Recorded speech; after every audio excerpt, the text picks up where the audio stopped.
오늘 마태복음 7장 15절부터 27절까지 말씀 같이 보았습니다. 여기에 보면 우리 열매로 그 사람을 알지라 그렇게 나와 있고, 또 반석 위에 집을 세워야 된다, 반석 위에 교회를 세워야 된다, 그런 말씀 있어요. 27절의 말씀에 보면 비가 내리고 창수가 나고 바람이 불어 그 집에 부딪힘에 무너져 그 무너짐이 심하니라, 그런 말씀이 있죠. 이게 이제 모래 위에 세운 집은 이렇게 무너진다, 그런 말이에요. 근데 여기서 비가 내리고 창수가 나고 바람이 불어, 뭔가 좀 어서 본 내용 같지 않아요? 이게 비가 내리고 창수가 나고 바람이 불어, 뭔가 어서 본 것 같지 않아요? 성경 어디에? 노아 홍수 때 보면 이게 비가 내리고 창수가 나고, 창수라는 게 이제 뭐냐면 이 아래에서 이렇게 올라오는, 터진 거란 말이에요. 그러니까 이게 노아 홍수 때도 위에서 비가 내리고 밑에서 물이 터져 올라오죠. 그래서 위하고 아래하고 이렇게 터져 올라오는 것을 의미해요. 그러면 노아 홍수 때를 잘 보면 여기 지금 무슨 말인지 알겠죠, 그죠? 노아 홍수 때 얘기를 똑같이 하는 거니까. 그러니까 위에서 비가 내리고 밑에서 창수가 나고, 그러면 위 아래 물이 합쳐진다는 얘기네요, 그죠? 위에 물이 내려오고 아래 물이 터지니까 위 아래 물이 합쳐지면 너에게 심판이 온다, 이런 말이거든요. 그러니까 이게 모래 위에 세운 집은 심판을 받는다, 그런 의미예요. 그러니까 모래 위에 지은 집을 가지고 있으면 여기 위에 아래 물이 합쳐질 때 심판이 온다는 말이거든요. 그러면 위에 물과 아래 물이라고 하는 게 뭘 의미하는 거예요? 말씀을 의미하는 거죠, 말씀. 그래서 이 말씀이 위의 물과 아래 물, 그러니까 위에서 내려오는 말씀과 아래에서 올라오는 말씀, 요게 이제 합쳐지게 되면, 너희에게 임하게 되면 이것이 심판이 오게 된다, 이 말이죠. 그러니까 이게 이렇게 위에서 내려오는 물하고 아래에서 올라오는 물하고 이게 합쳐지는 물, 그럼 이게 무슨 물이겠어요? 어떤 물이겠어요? 위에서 내려오는 물하고 아래에서 올라오는 물이 합쳐지면 심판이 오는데, 그 물이 어떤 물이겠냐고. 그게 위에서 내려오는 물, 아래에서 올라오는 물, 이게 합쳐지면 심판이 와요. 어떤 물이겠어요? 예수님이죠. 말씀이신 예수님인데, 이게 이제 위의 물하고 아래 물하고 합쳐져서 이게 딱 그 주님을 만나면 심판이 온다는 얘기입니다. 아랫물을 먹은 사람들은 그 심판을 받게 될 것이고, 위의 물을 마신 사람들은 영생을 받게 될 것이고, 노아 홍수 때도 똑같은 일이 벌어졌죠. 위 아랫 물이 합쳐질 때 심판이 왔는데, 어떤 사람은 구원을 받죠, 어떤 사람은 심판을 받고요. 그러니까 이걸 뭘 통해서 알 수 있겠어요? 열매를 통해서 알 수 있다는 얘기예요. 열매를 통해서. 그러니까 열매를 딱 보면 안다는 거예요, 그 사람이. 그러니까 어떤 열매를 보면 안다는 거예요? 육체의 열매냐, 영의 열매냐. 그러니까 신령한 열매냐, 아니면 육체의 열매냐. 그래서 육체의 열매와 신령한 열매가 갈라디아서 5장 19절부터 23절까지 말씀에 육체의 열매가 먼저 나오고, 그 다음에 성령의 열매가 같이 나와요, 이어서. 그러니까 이 두 개의 열매 중에서 육체의 열매를 맺는 사람들은 아무리 애를 써도 소용없어요. 심판을 받게 돼 있단 말이에요. 그러면 성령의 열매를 가진 사람들은 열심히 안 해도 천국에 가게 돼 있어요. 그러니까 이게 열매를 봐서 그 나무를 알 수 있는 거지. 그러니까 열매가 누구를 말하는 거겠어요? 우리를 말하는 거죠. 나무는 누구를 말하는 거겠어요? 예수님을 말하는 거예요. 그러니까 그 나무를, 열매를 통해서 나무를 안다는 거예요. 그러면 예수님이라고 하는 좋은 열매는, 좋은 열매를 맺는 나무는 어떤 나무겠어요? 예수님을 말하는 거예요. 그러니까 우리가 예수님이라는 나무가 되지 않으면, 그 나무의 열매가 되지 않으면 그 나무는 온전치 못한 거예요. 그러니까 내가 열매가 안 좋으면 이 나무는 예수님의 열매가 예수님의 나무가 아니겠죠. 다른 나무지. 성령의 열매가 9가지가 있어요. 사랑과 희락과 화평과 오래 참음과 자비와 양선과 충성과 온유와 절제라고 하죠. 절제라고 하는 이 단어가 통치를 말합니다. 그러니까 이게 뭐 이렇게 뭘 좀 내가 그만둬야지, 내가 좀 조심해야지, 뭐 이런 의미가 아니고요. 원래 이 절제라는 단어가 통치의 개념이에요. 그러니까 내가 누구의 통치를 받느냐라고 하는 거예요. 이게 절제라는 게. 그러니까 내가 나를 통치하게 되면 절제가 아닌 거예요. 근데 하나님이 나를 통치하시면 절제가 되는 거예요. 그러니까 누구의 통치를 내가 받느냐는 거예요. 그러니까 하나님이 나를 통치하느냐, 내가 나를 통치하느냐, 이런 개념이에요. 그러니까 다스림의 개념입니다. 이 절제라는 단어가. 그러니까 절제는 뭘 이렇게 하다 그만둬야지, 내가 안 해야지, 뭐 이런 개념이 아니고 하나님의 통치의 개념이에요. 하나님의 다스림의 개념. 네가 하나님이 너를 다스리게 된다면, 하나님이 너를 다스리면 네가 하고 싶은 것도 하지 않게 될 것이고, 하나님이 널 다스리게 된다면 네가 하기 싫은 것도 하게 될 것이다. 그러니까 네 중심이 아니고, 네가 하고 싶어서가 아니고, 네가 하기 싫어서가 아니라 하나님의 통치가 너에게 오게 된다면, 그러면 너는 하기 싫어도 하게 될 거고, 하고 싶어도 하지 않게 될 거다. 이게 하나님의 통치의 개념이란 말이에요. 그게 하나님의 다스림, 절제라는 단어예요. 우리 열매를 통해서, 그러니까 성령의 열매가 우리에게 맺혀지면 육체의 열매가 성령의 열매가 오게 되면 육체의 열매는 밀려나요. 근데 육체의 열매를 내가 맺게 되면, 그러면 성령의 열매는 밀려나게 되어 있습니다. 그러니까 이게 한두 개씩 이렇게 뭐 있는 것처럼, 자기 속에 있는 것처럼 돼요. 그러다가 밀려나면 없어져 버려요. 점점 밀려나요. 그러니까 어떤 건 있는데 어떤 건 없다 그러면 다 가짜예요. 다 있어야 되는 거죠. 9가지 열매가 다 있어야지. 이게 어떤 건 있는데 어떤 건 없어, 그럼 가짜지. 그건 성령의 9가지 열매인데 어떻게 어떤 건 있는데 어떤 건 없겠어요? 예수님의 그 나무에 어떤 열매는 있고 어떤 건 없겠어요? 성령의 열매가? 말도 안 되는 소리죠. 사람들은 자기는 그래도 뭐 9개 중에서 한 6개 정도는 있으니까 사랑과 희락과 화평과 오래 참음과 자비 양선과 충성과 온유와 절제, 이 중에서 내가 뭐 5개는 있다, 뭐 6개는 있다, 7개는 있다, 뭐 이렇게 말해도 자랑하는 거죠. 자기를 교만한 겁니다.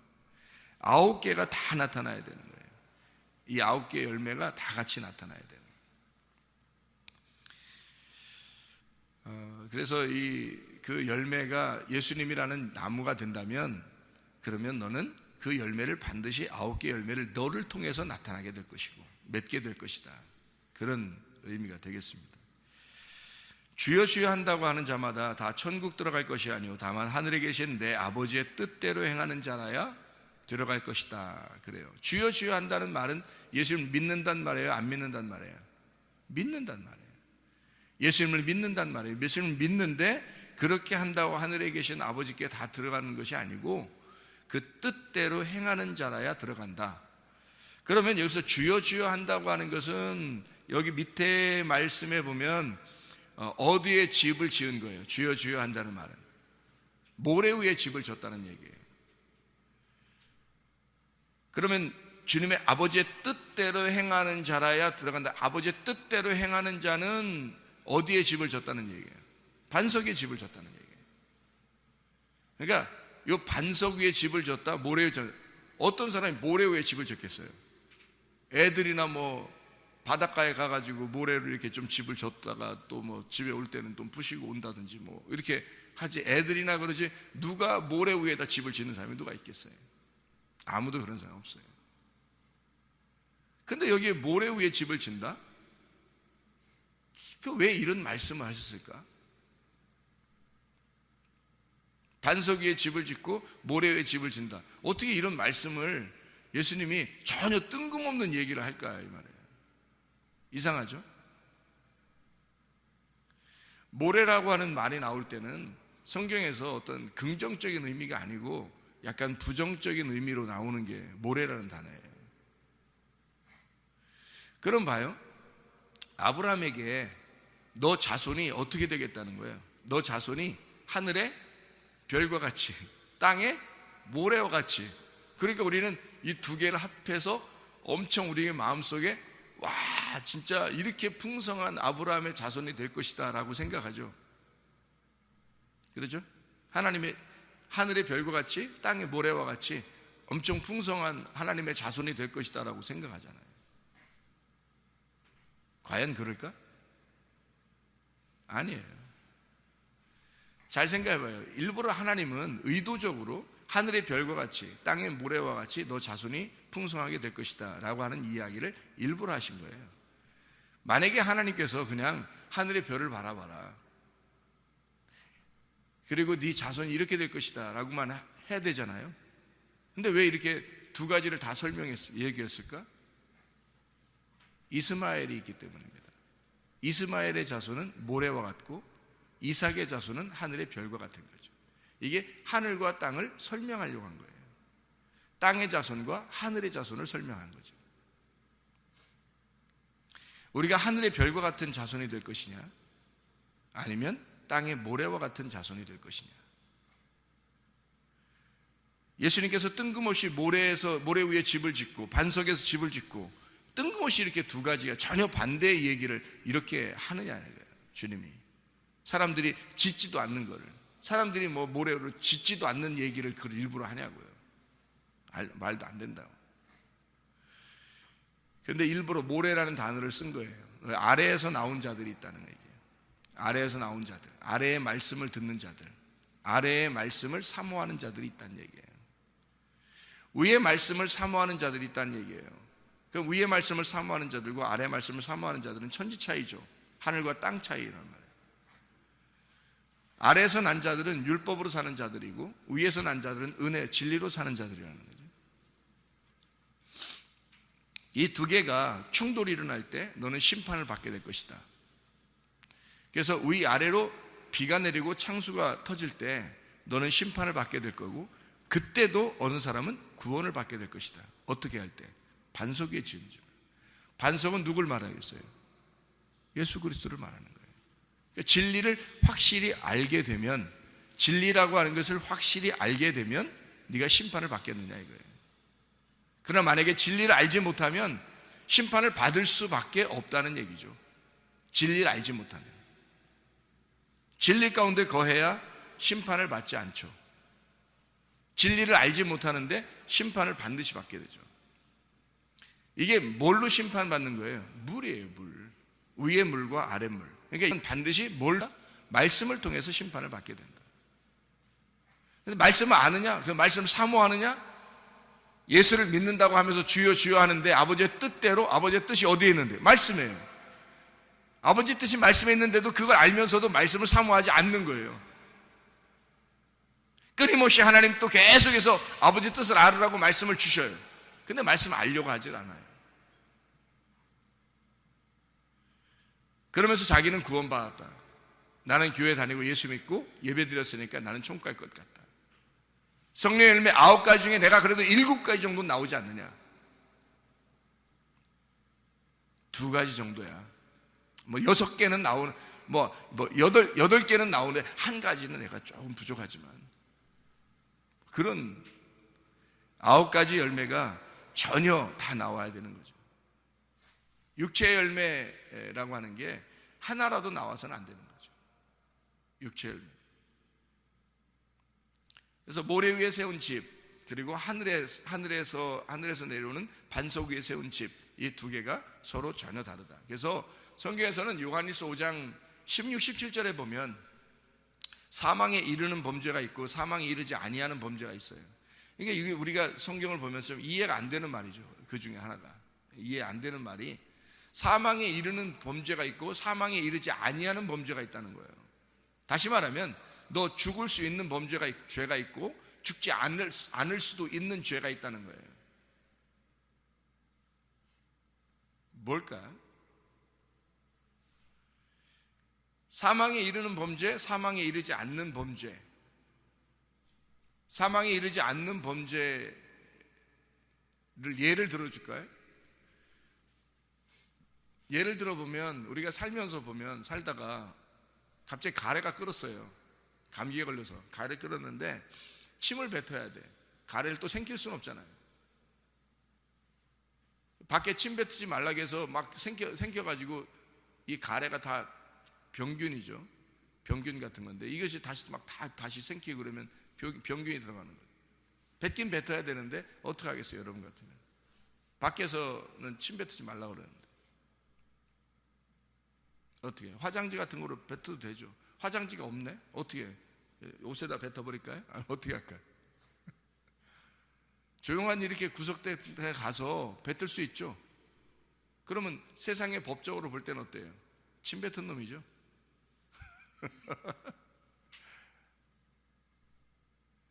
자동차가 이렇게 가는데 급하게 유턴을 했어요. 근데 유턴하는 장소가 아니었네. 어떡할 거예요? 아이고 나 지옥 가겠다 이래요? 운전해본 사람들 다 알죠. 중국 같은 데 가면은 이게 휴지 종이 같은 껌 같은 껌 딱 까면 바로 그 자리에서 그냥 놓쳐. 이거 종이를 껌 알맹이 딱 입에다 넣는 순간 입에 종이 떨어져 밑으로. 중국에 가면 요즘에는 안 그런지 모르겠어요. 도심지에서는 안 그런데 아마 다른 데는 안 그러죠. 다 그냥 바로 기차 타고 가면서 창문 열고요. 포도 그냥 알맹이가 입에 들어가는 순간 껍데기 밖으로 나가죠. 이렇게 계속 사과 같은 것도 알맹이 먹으면서 껍데기 같은 거 다 밖으로. 어때요? 우리나라 같으면 다 벌금 물어야 되겠죠? 그 사람들 어떻게 해요? 다 잡으면 벌금 내는.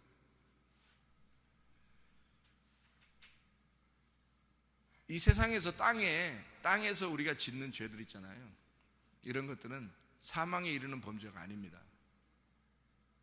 사실은 걸리면 벌금 내면 되는 거예요. 사망에 이르는 범죄가 아니라. 에이 저 사람은 나보다 법을 안 지킨다. 저건 진짜 죄인이야 저 사람. 그럴 수 있죠 여러분. 왜냐하면 자기가 그냥 의롭다는 걸 보여주고 싶은 거예요. 자기는 괜찮은 사람이다라는 걸 보여주고 싶은 거죠. 저 사람은 나쁜 사람, 나는 좋은 사람. 선과 악을 완전히 갈라버린 거죠. 이게 아버지의 뜻이겠네요 사실은. 그런 거 아니죠.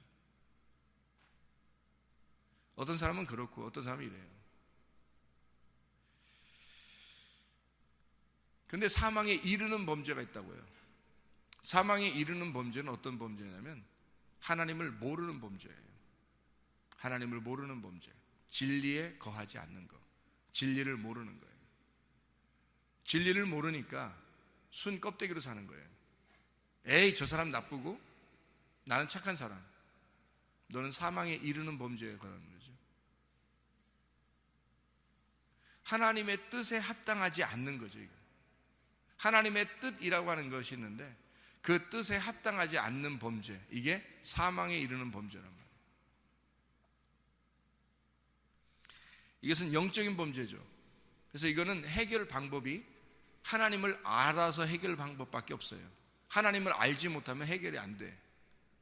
하나님을 알게 되면 이 문제가 해결되게 되고, 그러면 육체의 범죄는, 사망에 이르지 아니하는 범죄들은 다 사라져 버려요. 자기가 하고 싶지 않다고 그냥 그러다가도 하죠? 실수예요. 그건 그럴 수 있는 거예요. 사람이 살다 보니까 계속 그러지 않는단 말이에요. 자기가 판단을 하게 되죠, 스스로. 그래서 이것은 큰 범죄에 해당하는 것이다, 이건 큰 범죄에 해당하는 것이 아니다라고 하는 것을 자기가 스스로 판단한다고요. 하나님이 보실 때 어떠하냐 이거지. 사람의 눈으로 볼 때 어떠하냐가 아니라 하나님의 눈으로 볼 때 어떠하냐는 거예요. 하나님의 눈으로 볼 때. 여러분은 근데 뭐에 집중하냐면 땅에 있는 범죄들, 땅에서 사망에 이르지 아니하는 범죄들 가운데 거기에 집중하면서 자기들은 순 껍데기니까, 자기들은 껍데기니까 보이는 것들로 인하여 사람을, 저 사람 나빠, 저 사람 좋아, 나는 그래도 괜찮은 것 같아, 저 사람은 좀 이상해, 이렇게 판단해 버린다 보다. 거기에 집중을 하다 보니까, 땅에 있는 보이는 것에 집중하다 보니까 그런 거예요. 근데 하늘의 범죄, 사망에 이르는 범죄를 아는 사람들은 이 땅의 범죄에 별로 관여하지 않는다는 거죠. 그런 건 다 덮어줄 수 있는 거예요. 별거 아닌 거거든요. 사망에 이르는 범죄는 진리를 알지 못하는 범죄예요. 말씀을 깨닫지 못한 거예요. 하나님을 모르는 겁니다. 그거는 심판받아요. 그건 영원한 심판, 사망에 이르기 때문에 해결 방법이 없어요. 해결하려면 하나님을 아는 방법밖에 없어요. 근데 하나님을 아는 게 그냥 하루아침에 오늘 아나요? 그러지 않는다고요. 하나님이라는 게 뭐예요? 말씀인데 말씀을 알아야 되는 거거든요. 그래서 말씀을 알으면 말씀을 아는 것으로 하나님을 아는 것과 예수 그리스도를 아는 것이 영생이 되는 거예요. 하나님의 말씀을 알지 못하는 사람, 알지 못하면 진리를 모르는 거고, 진리라는 예수님을 모르는 거예요. 그러면 그 큰 범죄, 사망에 이르는 범죄가 되는 거죠. 하나님을 모르는 범죄가 되는 거예요. 해결 방법이 없다고요. 이건 하나님을 아는 것밖에 해결 방법이 없어요. 그게 회개야. 영적인 하늘의 회개는 바로 그게 회개예요. 나는 땅의 회개를 하고 싶었는데 하늘의 회개를 가르쳐 주더라는 거지, 하나님이. 사람들은 사망에 이르는 범죄가 어떤 건지 거기에 집중해야 되는데, 그러면 다른 것들은요, 사람들 집중할 필요도 없어요. 보여지지도 않아요. 누가 잘못했다 안 했다 이런 거 별로 신경도 안 써요. 다 덮어, 그냥 다 덮어. 다 받아. 바닷가 가는 거예요. 다 받아. 그게 끝나.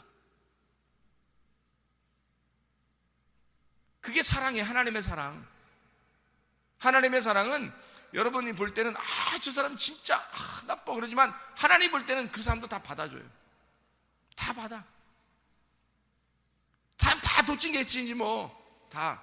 이 사람도 우리가 볼 때 이 사람 착하고 이 사람 나쁘다고 생각하지만 다 똑같지 뭘. 사실은 어떻게 보면 하나님 보실 때는 다 받아. 그래서 받아 만들어 놓은 것 같아. 하나님이 다 받으려고. 하나님 다 받아. 다 집어넣어. 그냥 받아. 그 바닷속에 집어넣어가면 심판이잖아요. 심판해버려. 그냥 다 받아. 심판해버리면서 다 받아버려. 그냥 그 땅에 있는 범죄들은 아무것도 아니니까 하나님 보실 때는 아무것도 아니야. 너희가 나를 몰라서 그런 거야. 너희가 나만 알았다면 충분한 거야. 너희가 나만 알았다면 사망에 이르지 아니해. 내가 데려갈 거니까. 하나님이 데려갈 거니까.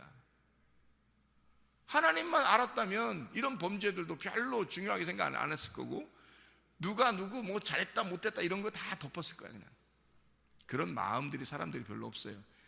어떻게 하면 자기가 의롭다는 걸 나타내기 위해서, 아이고 그러면 안 돼, 이렇게 하면 안 돼, 너 그렇게 하면 안 돼, 아이고 너 왜 이렇게 법도 잘 지켜야지 이러면서 자기는 굉장히 의롭다는 걸 나타내고 싶어요. 왜? 자기 그래도 좀 괜찮은 사람이라는 걸 보여주고 싶어요. 그거 보여줘서 뭐 할 건데? 내가 괜찮은 사람이라는 걸 보여줘서 뭐 할 건데? 그게 무슨 큰 의미가 있겠어요? 그건 사망에 이르지 아니하는 범죄들이에요. 하나님은 그런 건 다 덮어. 진짜 하나님 나라에 가느냐 못 가느냐, 사망에 이르는 범죄가 있는데 하나님을 모르는 범죄예요. 요한복음 16장 9절의 말씀에 나와 있죠. 죄에 대하여라면 너희가 나를 믿지 아니하며. 다른 어떠한 죄도 거기에 해당되지 않는 건 다 용서돼요. 그러나 너희가 나를 믿지 않으면 용서 안 돼. 이거는 사망에 이르는 범죄야. 하나님을 모르는 죄, 하나님의 아버지의 뜻대로 행하지 않는 죄, 하나님 나라에 들어갈 수가 없다. 하나님의 뜻대로 행하지 않는 거, 하나님 나라에 들어갈 수가 없다. 주여 주여 하는 거 다 믿어. 그게 너 믿는다고 그래. 주여 누구나. 그러나 아버지의 뜻대로, 아버지의 뜻이 뭔데? 말씀이에요. 그러니 그 말씀 알지 못하고 하나님 알지 않으려고 그러고 진리 가운데 거하지 않는데 순 이 땅에서 그냥 저 사람 사망에 이르지 아니하는 범죄 가지고 저 사람보다 내가 좀 낫지, 저 사람보다 내가 좀 낫지, 뭐 하는 짓이에요 이게 다. 아무 의미 없어요. 그런 거. 아니 침 뱉으면 어떻고 침을 생기면 어때? 휴지 하나 버렸다 하면 어떻고 안 버렸으면 어때? 지구가 아파한다나? 그거를 정죄하는 그 마음이 더 아픈 거 아니에요? 생각해 보세요. 지구가 난데, 땅이 난데, 왜 그 나라는 땅은 왜 정죄하고 비판하고 판단하면서 뭐 휴지 하나 땅에다가 땅이 아파하는 그 진짜 흙, 이거 그림자 아니에요? 이게 나에 대한 그림자잖아요. 그 그림자가 아파할 것 같아서 저러면 안 되는데 라고, 뭐 이건 안 되는데 저건 안 되는데, 사망에 이르지 아니하는 범죄 때문에 막 애탄다고요. 그게 진짜 하나님이 좋아하는 것과 싫어하는 건 줄 알고 그렇게 막 한다고요. 태양 숭배죠. 하나님을 바라보지 못하는 그림자를 바라보는 거죠. 사망에 이르는 범죄와 사망에 이르지 아니하는 범죄가 있다. 어디에 목숨 걸 건가 우리가? 어디에 집중할 건가? 어디에 마음을 쓸 건가? 그러면 다른 것들은 다 가벼운 것이 돼요. 이건 다 덮어줄 수 있는 것이 된다. 내가 하나님을 정말 아는가? 나는 정말 하나님의 아버지의 뜻대로 행하는 자인가? 내가 하나님 예수 안에서 성령의 열매를 맺고 있는 사람인가? 성령의 열매를 갖고 있는 사람인가? 진짜 성령의 열매가 9가지가 나타나는가? 아니면 하나라도 미스하는가? 하나라도 떨어져 나간 게 있는가? 육체의 열매가 내 속에서 자꾸 들어오는가? 그걸 영적인 것을 점검해야죠. 사망에 이르는 범죄인지 영적으로 내가 구원을 받았는지 아버지의 뜻대로 하나님의 나라에 들어갈 수 있는 사람인지를 점검해야죠. 반석 위에 세운 집인지 모래 위에 세운 집인지, 내가 아직도 육체 가운데 율법으로 사는 자인지 아니면 은혜로 진리로 사는 자인지. 오늘도 진리 가운데서 승리하는 여러분 되기를 바랍니다. 기도하겠습니다.